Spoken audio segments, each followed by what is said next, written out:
Thank you for joining us here at the Kitchings Table.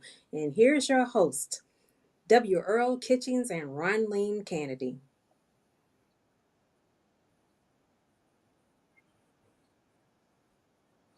Good morning, Earl.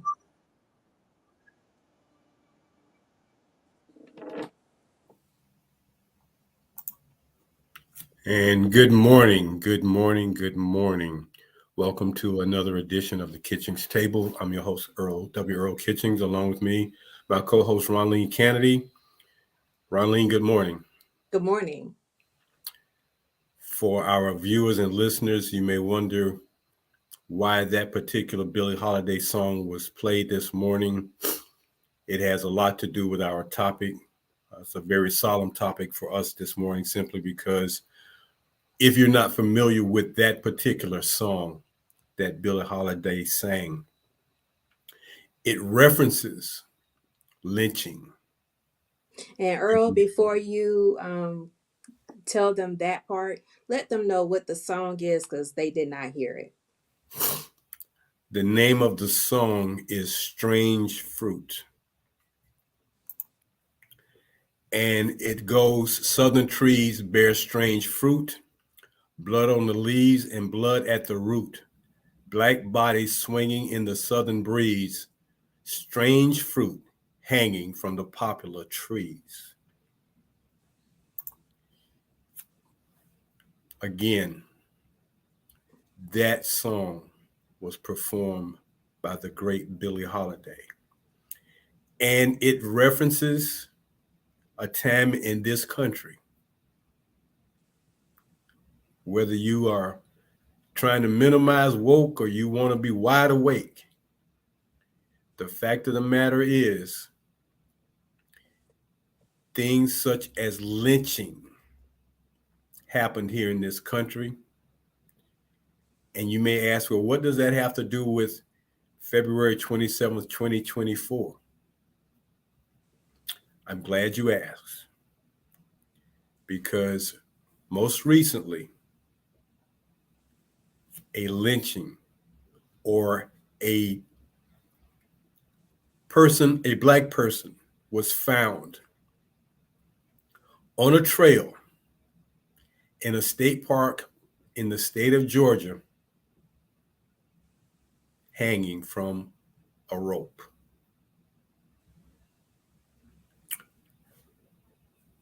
This is 2024.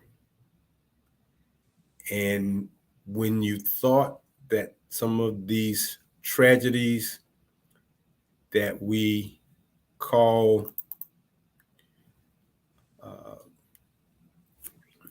unbearable, unforgetful, we talk about hatred, we talk about racism, we talk about all these things, keep in mind that it appears that some things still are part of the fabric of America. And this particular action, and the sad part about it is, in Georgia, the Georgia Bureau, of Investigation, is investigating a death at a Swallow Creek Wildlife Management Area in Towns County, Georgia. Trevante Jamal Schubert Hilton, 29, of Salte, Nacogdoches, Georgia, was discovered on February 21st, hanging from a tree. Now, the preliminary indication of the investigation indicates that his death is an isolated incident. Schubert Hilton was by himself and was found at this wildlife management area. So the GBI, Georgia Bureau of Investigation, is taking the body and performing an autopsy. But let me just say this from one black man's perspective. I don't think at any time during the history of the lynchings that happened in this country, during the times that it was very prevalent that any black person hung themselves to commit suicide. So while they are slow to put lynching on the death of this young man, as Billie Holiday said in the song, strange fruit hanging from the poplar tree. So you think about that and you think about the fact that in a county that's located 80 miles northeast of Atlanta. As a matter of fact, Towns County is one of the last counties you will go through before you cross the state line into North Carolina. One of the last counties. Population about 95 to 99% white. Why this young man was in that particular area, we may never know. And unless they do a very thorough investigation, or if somebody comes forward and says who did this, this will be another one of the crimes, one of the most vicious crimes, one of the most dreadful crimes that we are aware of. We can almost equivalent lynchings, especially the lynchings where people were burned after they had been lynched.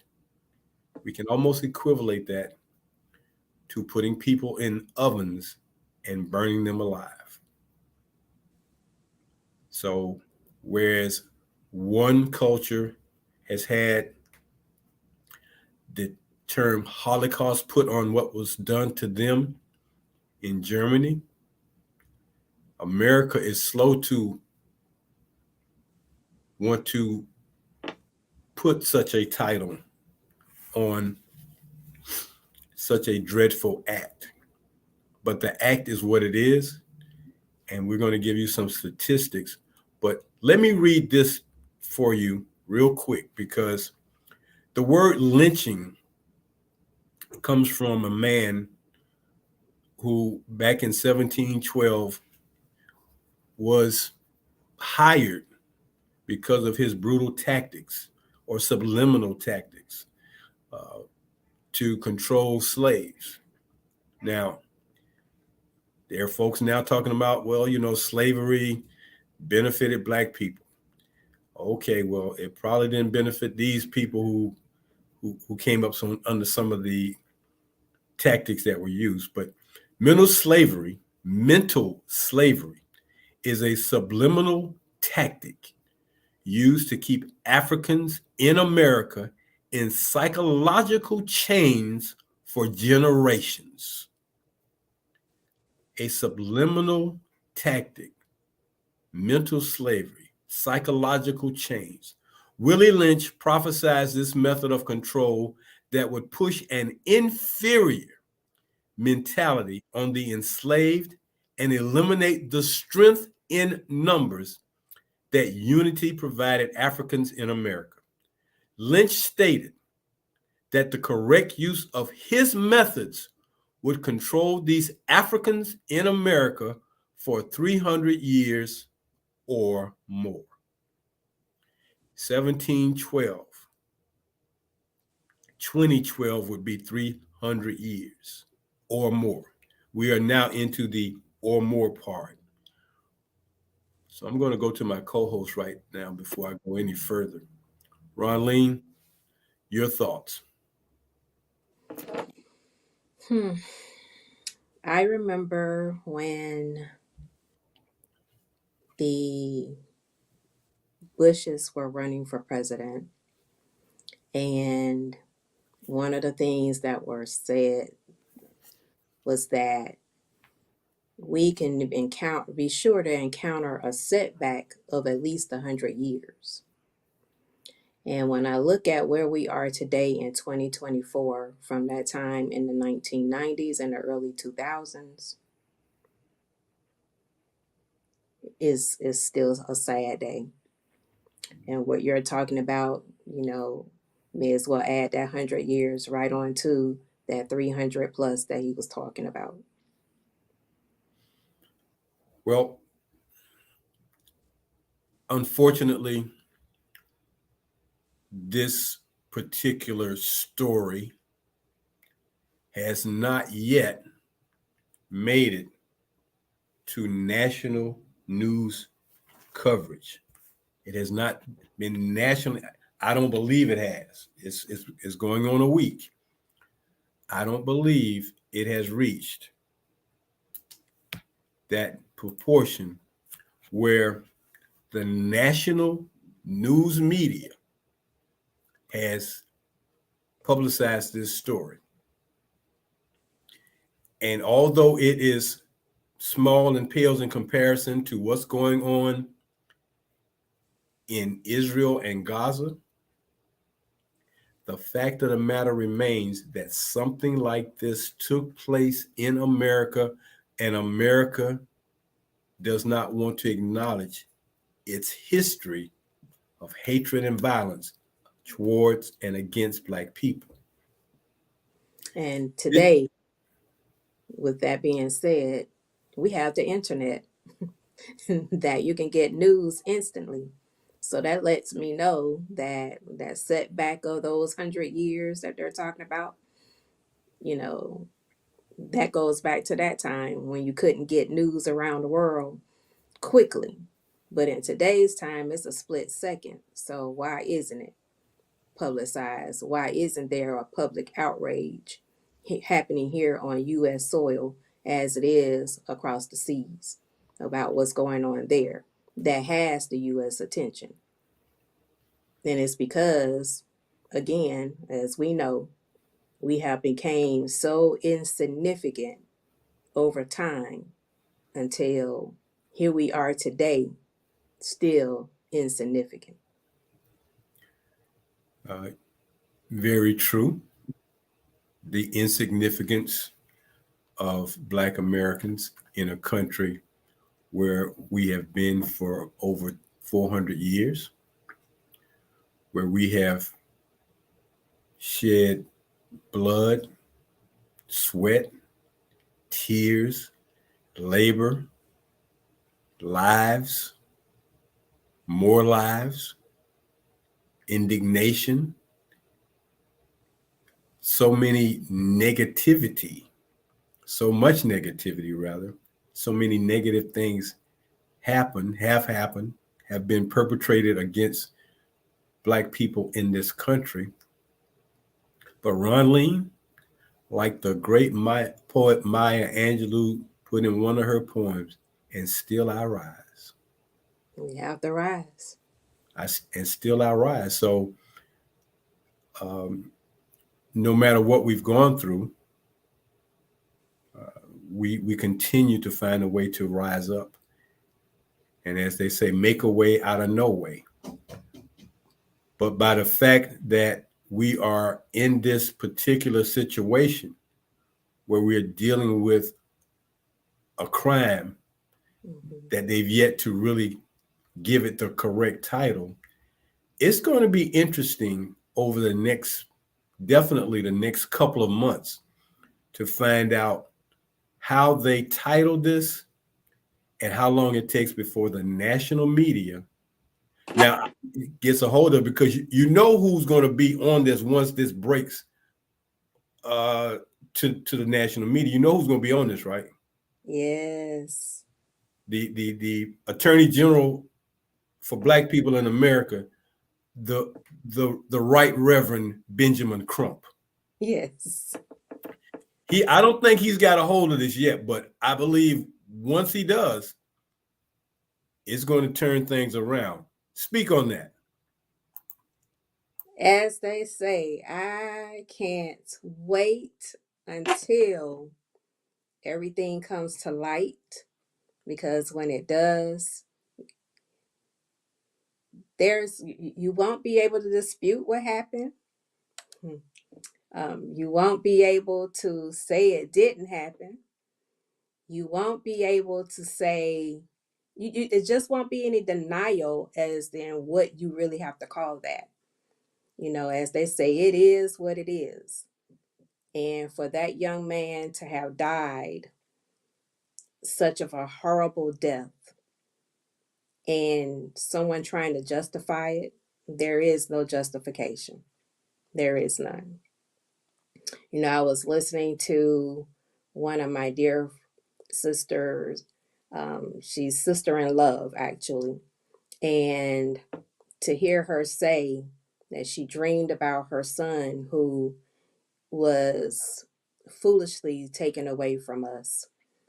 And all she wanted to do was hug him, you know. So to say goodbye to your loved ones in the morning and you're not thinking that they're not going to return home, but for someone to come to your doorstep and tell you that they found your child and how they found your child, and they trying to justify it as it being one thing when you know that child was so full of life, that's the last thing that they were thinking about.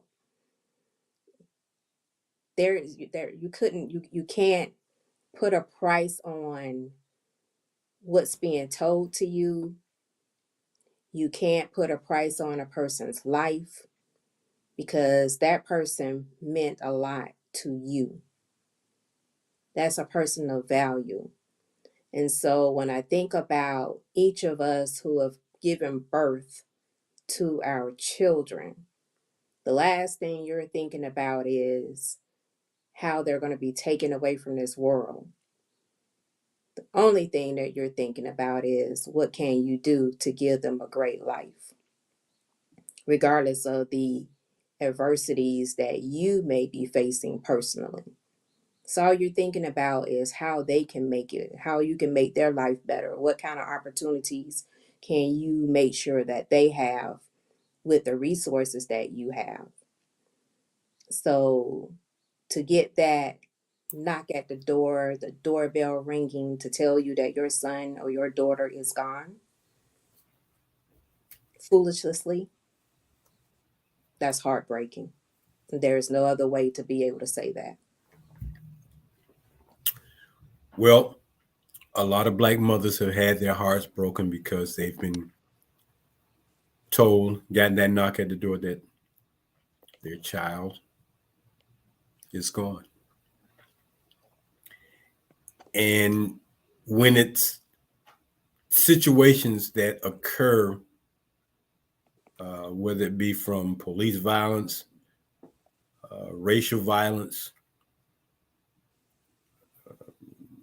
something like what happened in Towns County, Georgia, with the person found hanging from a rope.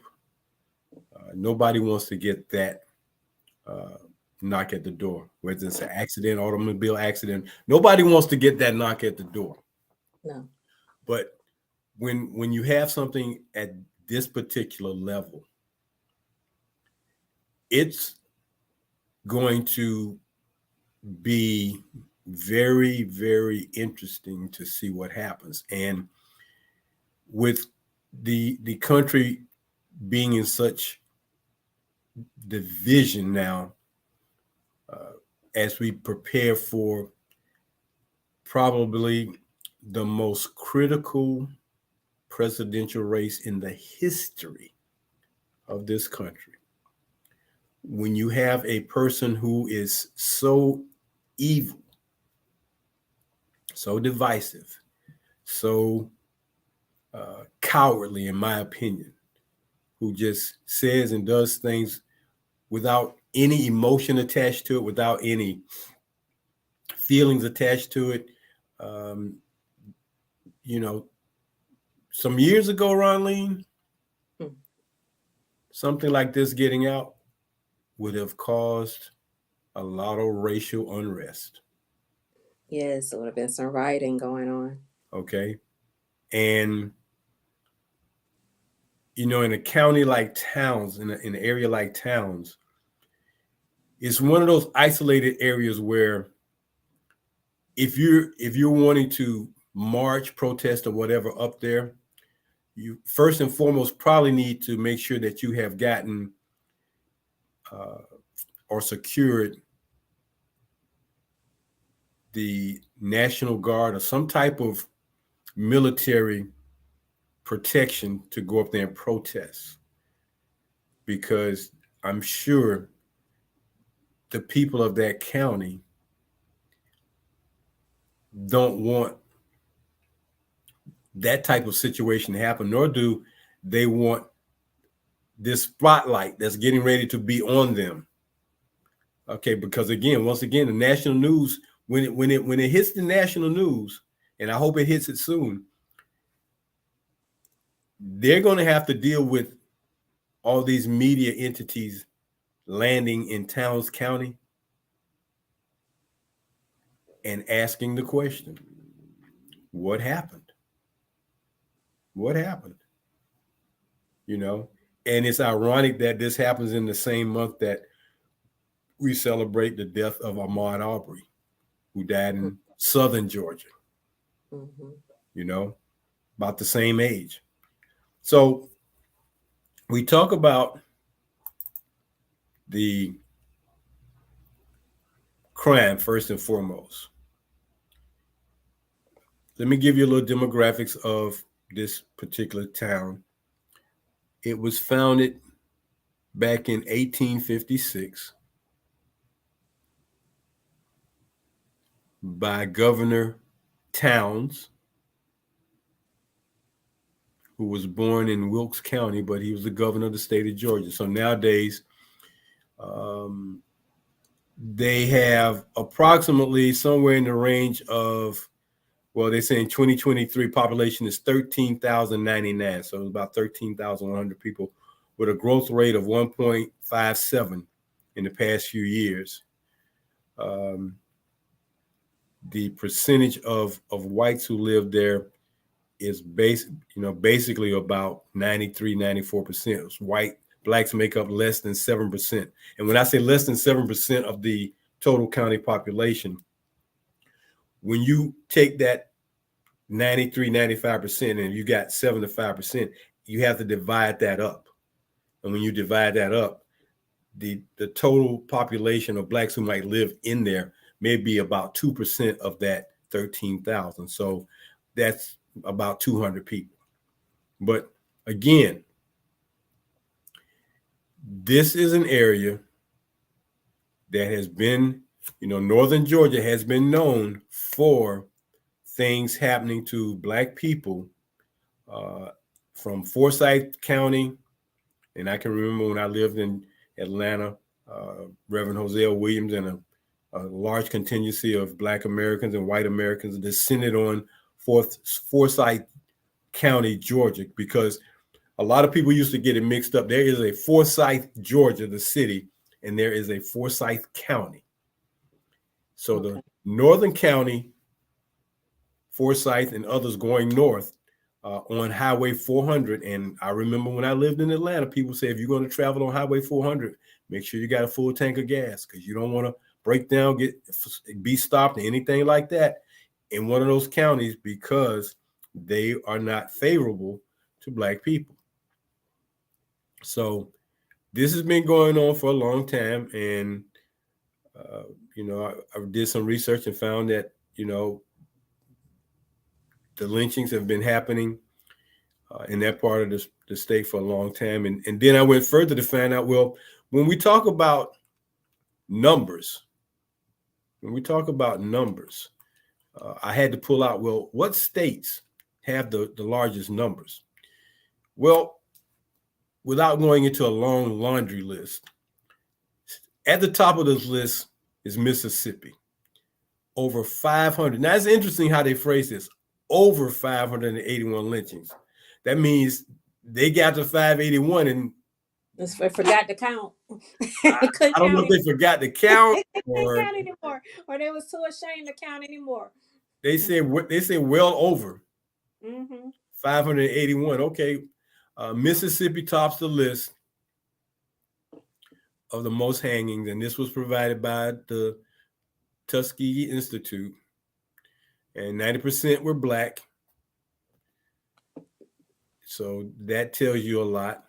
Mm-hmm. Um, Emmett Till was killed in Mississippi. A 14-year-old boy who was killed. Uh, he was severely beaten, gouged. He was gouged in the eyes, and then he was shot. Then the next state, remember the numbers now, well over 581. You know, it's like almost like, well, let's stop counting. We don't want to count no more. What about these other 2 pages? Let's just stop counting. Mm-hmm. Mm-hmm. Then Georgia comes in second. Said Georgia had 531 lynchings occur during this time. 492 of them targeting black people. I wonder who the other 39 people were. Probably Fewer people. than, fewer than 40 of the lynching victims were white. I wonder if y'all were, taking sides and they said, well, hang him and the black person, Right. Mm-hmm. okay. And frequency of the lynchings in Georgia was particularly disturbing, it says here. The New Georgia Encyclopedia entry reveals that there was at least one mob killing of a black person every month in Georgia between 1890 and 1900. Mm. Wow. So black victims who were lynched secretly before their bodies were burned or disposed of without any official recording being made. And you don't have to not believe what we're saying today. You can go online and there are photographs. Ronline, I'm looking at a photograph now. And when Billie Holiday talked about strange fruit, here's a picture, and there's at least 10 people hung in this picture together, not individual pictures, in one picture. Mm-hmm. And, you would, sometimes it would be individual, sometimes it would be group hangings. Habersham County, Georgia, 1892, 3 men were lynched. George Meadows, near Pratt's Mine in Jefferson County, Alabama, was hung. Well, I guess Alabama might have been the next state.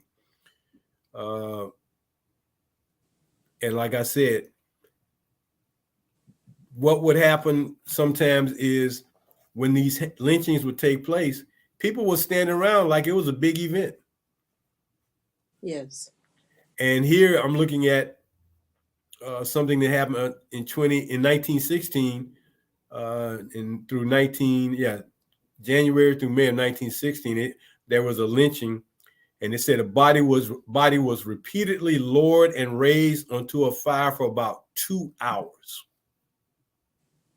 Now we talk about the heinous crimes that are committed. We talk about who commits heinous crimes, who are the people that do these hateful things. And once again, America likes to shed itself of these hateful acts that happened back in the in the 1800s and up until probably 1950s, 1960s. You don't want to talk about these, but you certainly will champion what Adolf Hitler did to Jewish people in Germany during World War II. You know, so hypocrisy runs rampant when we start talking about the history of America that folks don't want you to hear about or talk about. This is part of the thing that these people who say, they're against woke don't want you to know about. They don't want our children to know about. They don't want them to see these pictures because if it's spoken about, it's going to make some people feel bad. But what about the victims?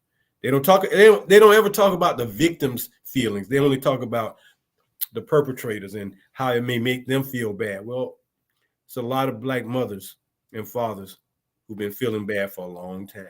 Long time. So to see such situations happen, and then when you've had an organization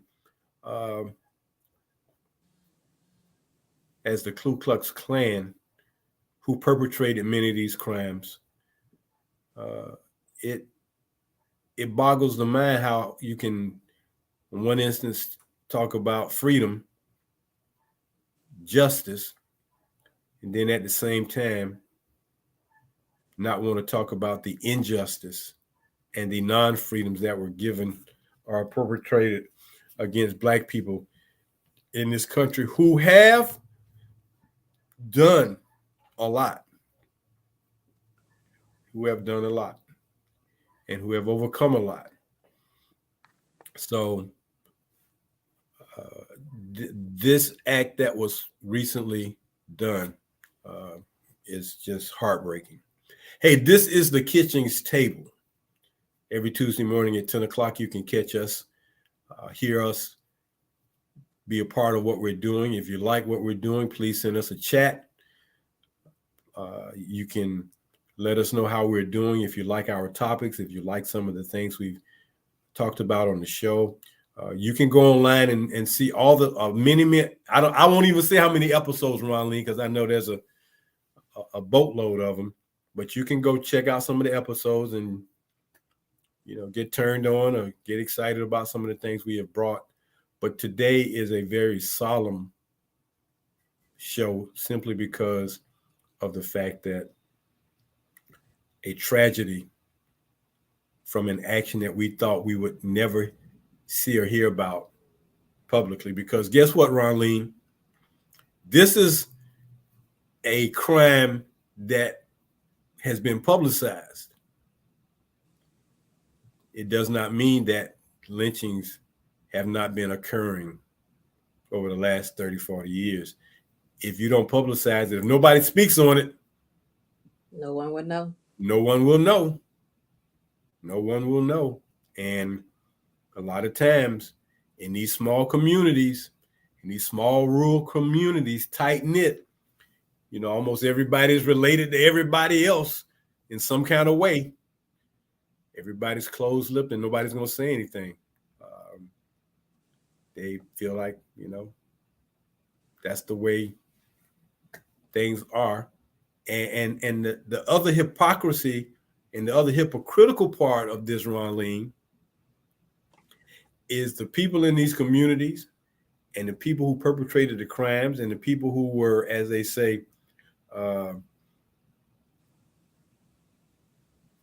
help with the crime, or they not have knowledge of the crime, which makes them an asset to the crime.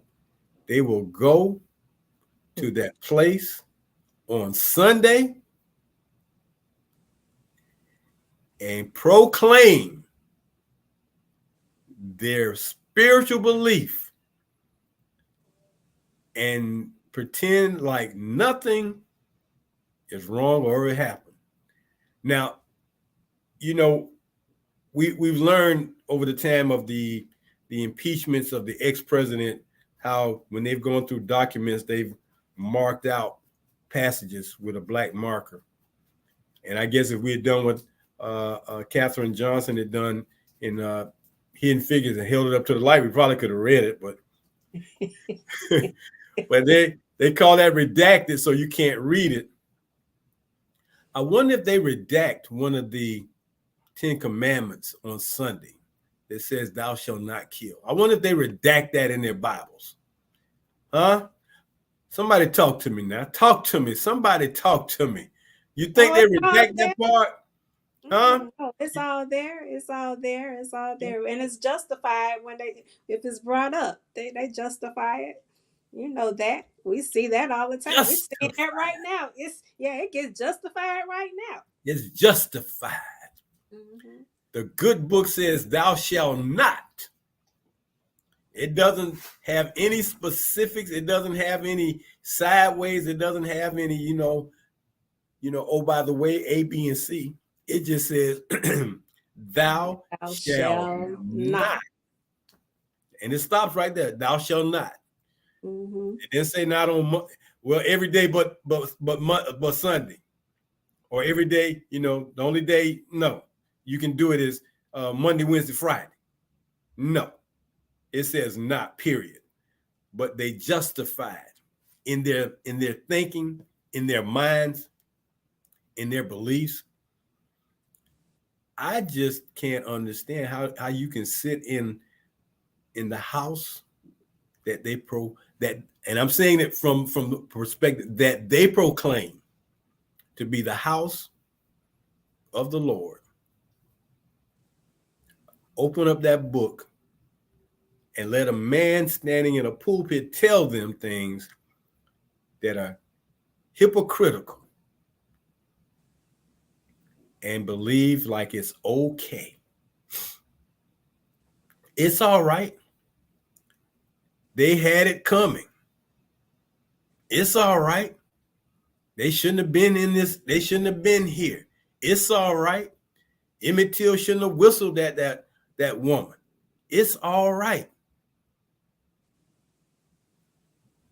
So it's just hard to fathom. But here we are in 2024. So let me go back to some more information. I know everybody wants to know. So lynching as a means to maintain white supremacy. A major motive of lynching, particularly in the South, was white society's effort to maintain white supremacy after the emancipation of enslaved people following the American Civil War. Lynchings punished perceived violations of customs, later institutionalized as Jim Crow laws, which mandated racial segregation of whites and blacks and second-class status for blacks.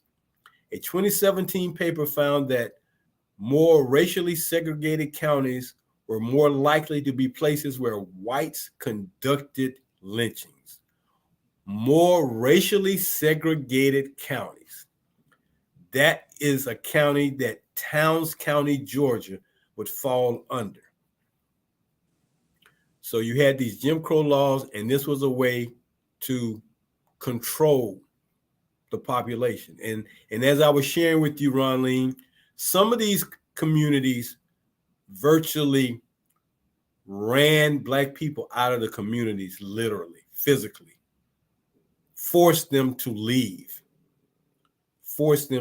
So, you know, the Equal Justice Initiative published a study in 2017 that found that 4,084 Black men, women, and children fell victim to racial terror lynchings in 12 southern states between 1877 and 1950. During the period, Mississippi's 654 lynchings led the lynchings, which occurred in all of the southern states. So there goes a new number, 654. 654. So I return back to the gentleman who is probably at the foundation for a lot of this, and Willie Lynch, who was a person who was a slave owner in the West Indies, a British slave owner, Willie Lynch, wrote a letter and a speech that was delivered on the bank of the James River in the colony of Virginia in 1712. He was invited to the colony to teach his methods to slave owners. He was already doing this in the West Indies, where they had people down in the West Indies doing manual labor. In his speech, Lynch said that he had a foolproof. Let me spell that word for you, just in case some of you may not understand. FOOL, proof. Foolproof, meaning a fool cannot get away with anything. A foolproof method of controlling Black slaves. Quote, I guarantee every one of you that if installed correctly, it will control the slaves for at least 300 years, end quote. He said that his method was simple and that any member of the slave owner's family or their overseer can use it. My. Then there was another excerpt where he outlined the differences among the slaves. And one of the things he put in there was use fear, distrust, and envy. Let me say that again. Use fear, distrust, and envy for control purposes. Does that ring true today or what? Yes, it does. Fear, Sadly. distrust, and envy. Mhm. And Sadly. this was the way they were going about controlling the population. And they thought that they would be able to do this probably to eternity. But just like he did in Egypt, Mhm. just like he did in Egypt, he found a way to send a few Moses to let my people go. Yes. Let them go. Pharaoh, you will not be the ultimate control of this. So, 1712, he makes this speech. 2012 was 300 years. But when a former co-worker of mine shared with me the Willie Lynch syndrome, is basically, as I stated from the very outset, mental control through fear, distrust, and envy. And that is part of what we as a race of Black people in America. And Ronleen, we've been here long enough where, yeah, we know where our ancestral roots are. However, in some respects, we're not. It is another perspective. Yeah, we are from Africa. Our descendants are from Africa, but we are Black Americans. Period. Mhm. So Willie Lynch, you can get a copy of this if you like. Is on shelves now. I wonder, you think they're going to take that book off the shelves, Ronleen? No, that's how we found it. It's out there. And Well, they I got would it in think that audio. Yeah, they got it in audio form. No, that's not going anywhere. yes, digital audio if you want to hear it. But the governor of Texas, the governor of Florida, the governor of Alabama, the governor of South Carolina, some of these governors who are perpetrating things. The Willie Lynch Letter and the Making of a Slave. That's what the name of the book title is, by Willie Lynch. And it only costs $6.95. Anybody, $6.95. anybody can afford it. Mhm. Yes, you can get it. So, And audio, it might be free. right. Hey, Ronleen, he also told the slave owners never miss an opportunity to control your slaves. Yes, and I was even further reading where he's defining, the order of, their characteristics and things like that. So he's just going through the whole Oh, gamut of the letter, oh letting you yeah. know any and everything goes in here. Any and everything goes. Heaven forbid they learn how to read. Heaven forbid they get educated. So, one of the things that I have always had a deep feeling about is that um, people who, non-Black people who act a certain way and demonstrate things and act out certain ways and don't understand where that kind of thought process or action comes from, it's deep seated in their DNAs from their ancestors who have been parts of the Willie Lynch fabric of this country. Because Black people have been the primarily only slaves in this country that we can really put a tag to. So, you didn't want that particular population to rise up, but we have, and we must continue to rise. That's why educating our children is so important. We can't leave it up to others anymore as much as we do now. We have to find ways to continue to educate. But anyway, Ronleen, that's going to do it for our time today about the topic of lynching. I'm going to let you do your Black History moment. All right. Thank you so much and for bringing all of that to us today. Our Black History moment, we're featuring two people today, the Reverend Al Sharpton and Congresswoman Jasmine Crockett. And for those of you that's been following both of them, they've been right there front and center about things. The Reverend Al Sharpton, what I wanted to say about him, first of all, thank him. We thank him so much for not being that quiet person, regardless of what his role is in the ministry. He is letting us know, hey, we'll come through the civil acts to make sure that we are fighting for justice and inequality, and we cannot be quiet on these things. So we have a voice. We need to start using our voice. We need to get out there, and we need to let people know that regardless of what happened in the past, this cannot be our future. And Congresswoman Jasmine Crockett, here's what I want to say about her. The videos that's been sent to me, she is not being quiet. She is waking people up. She is letting people know, and very intelligently. She has her JD, Juris Doctorate degree. So, with that being said, um, listen to her, because what you're not learning on Sundays, apparently, maybe she can pierce your heartstrings to be able to step out on what is right. Al Sharpton, Jesse Jackson, they've been on that trail for a long time of trying to make sure that justice is done right, that justice look right. And this young lady and many of that's on that trail with her, that's blazing it up.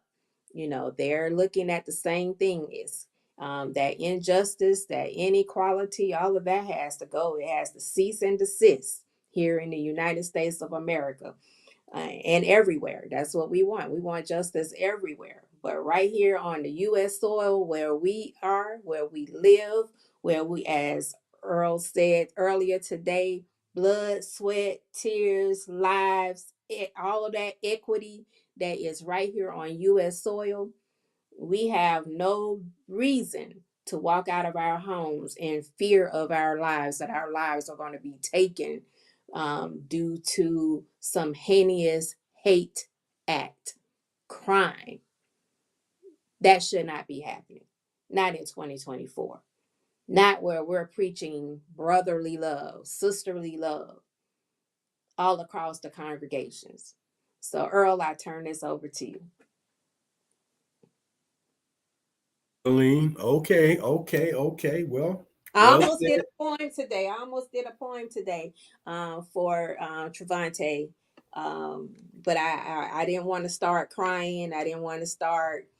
I didn't want to do that. It's heartbreaking enough, knowing that his family is missing him and don't know what happened, have no idea, and now they trying to hush it up like it never happened, or that he committed this crime upon himself. Well, I doubt if they'll be able to prove that he committed a crime himself, because it would take quite a bit for you to be in a park, find you a tree, you know, tie the rope up, throw it over a branch, put yourself in it, stand on a rock or something, and just step off the rock. I mean, to go that far, and it doesn't say. Well, he wasn't. I mean, I don't know where his hometown was. I don't know how close it was to this, whatever. But I'm not going to ever believe that he committed suicide. So that's not going to ever happen. But that's going to do it for us today, Ron Lean. I appreciate you. Thank you so very much for bringing us that. I'm going to close today's show with just a playing of a little bit more of Billie Holiday's song. So until next week, everybody, Earl Kitchings for Ron Lee Kennedy say, hey, do something good for somebody today. and keep up the good fight. Take care, everybody.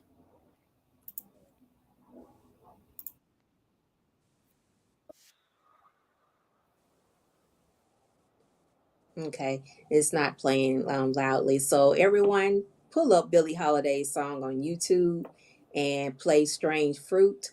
I pray that it hits your heartstrings to let you know that you are important, not just to your family, but to others who depend on you, and everyone depends on each other to do what's right.